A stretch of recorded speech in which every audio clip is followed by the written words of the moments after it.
बहुत समय पहले की बात है। पुराने चाइना के नॉर्थ प्रोविंस में 3 मॉन्क रहते थे। उनका नाम किसी को नहीं पता है, क्योंकि उन्होंने कभी अपने बारे में कुछ बताया ही नहीं। उन्होंने कभी किसी बात का जवाब नहीं दिया। चीन में बस उन्हें 3 हंसते हुए भिक्षुओं के नाम से जाना जाता था। वे तीनों सिर्फ एक ही काम करते, एक गांव में प्रवेश करते, बाजार के बीचों बीच खड़े होते और हंसना चालू कर देते। वे अपने पूरे अस्तित्व के साथ हंसते। अचानक लोगों का ध्यान उनकी तरफ खींचा चला आता और धीरे धीरे उनके चारों तरफ एक बड़ी भीड़ इकट्ठा हो जाती। वे इतनी एकाग्रता, तल्लीनता व संपूर्णता के साथ हंसते कि उनकी हंसी देखकर सारा गांव हंसने लग जाता। जब वो पूरा गांव हंसी के समुंदर में डूब जाता तो वे दूसरे गांव चले जाते। वे ना तो कुछ बोलते थे, ना ही कुछ उपदेश देते और ना ही कुछ शिक्षा। वे जहाँ भी जाते अपनी हंसी से ऐसा माहौल बना देते कि लोग अपने सारे दुख दर्द भूलकर बस हंसने लग जाते। धीरे धीरे चाइना के लोग उन्हें बहुत प्यार करने लगे और वो पूरे चाइना में फेमस होते गए 3 लाफिंग मॉन्क के नाम से। चाइना के लोग उन्हें बहुत प्यार करते, उनका सम्मान करते। इससे पहले और उनके बाद भी कभी किसी ने इस तरह से प्रचार नहीं किया कि जीवन केवल एक हंसी होना चाहिए और कुछ नहीं। वे विशेष रूप से किसी पर नहीं हंसते थे। वे बस हंसते थे जैसे कि उन्होंने ब्रह्मांडी मजाक को समझ लिया हो, जैसे कि उन्होंने ईश्वर के मजाक को समझ लिया हो।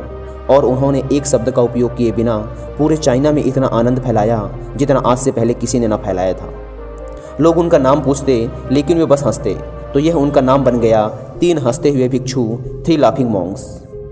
पूरे चाइना में घूम घूम कर लोगों को हंसाते हुए समय के साथ वे तीनों बूढ़े हो गए और एक रात जब वे एक गांव में ठहरे हुए थे, उन तीनों में से एक भिक्षु की मौत हो गई। पूरा गांव स्तब्ध रह गया।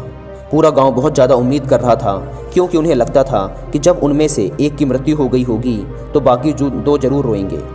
यह देखने लायक होगा, क्योंकि किसी ने भी कभी इन लोगों को रोते हुए नहीं देखा था। जब सुबह हुई तो पूरा गांव इकट्ठा हुआ, लेकिन दोनों भिक्षु तीसरे की लाश के पास खड़े जोर जोर से हंस रहे थे। ऐसी हंसी जैसी उन्होंने आज से पहले कभी ना हंसी हो। गांव के कुछ बड़े बुजुर्गों ने उन्हें समझाने की कोशिश की कि यह आपका साथी था और इसकी मृत्यु पर आपको हंसना नहीं चाहिए। तब उस दिन पहली बार उन भिक्षुओं ने लोगों से बात की और कहा, हम हंस रहे हैं क्योंकि यह आदमी जीत गया है। हम हमेशा सोचते थे कि पहले कौन मरेगा, लेकिन इस आदमी ने पहले मरकर हमें हरा दिया। हम अपनी हार व इसकी जीत पर हंस रहे हैं। इसके अलावा यह कई वर्षों तक हमारे साथ रहा।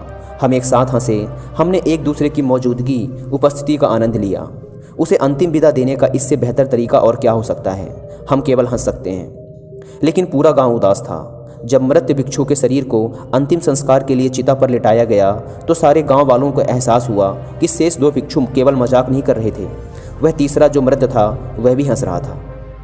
चीन में यह प्रथा थी कि जब एक इंसान की मृत्यु हो जाती थी तो उसके पुराने कपड़े उतारकर उसे नहला धुलाकर उसे नए कपड़े पहना दिए जाते थे।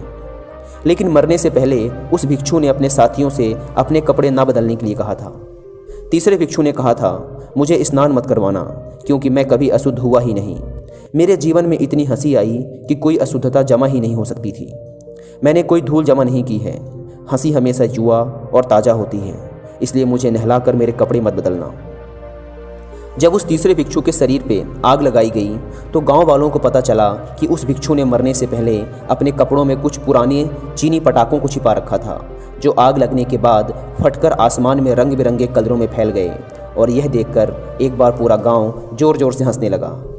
तो इस तरह से वह तीसरा मॉन्क मरने के बाद भी सारे गांव वालों को हंसा गया। और यह देखकर शेष दोनों भिक्षुओं ने कहा, चालाक आदमी, तुम मर चुके हो, लेकिन तुमने हमें एक बार फिर हरा दिया। तुम्हारे द्वारा गांव वालों के चेहरों पर पैदा की गई यह हंसी आखिरी हंसी थी।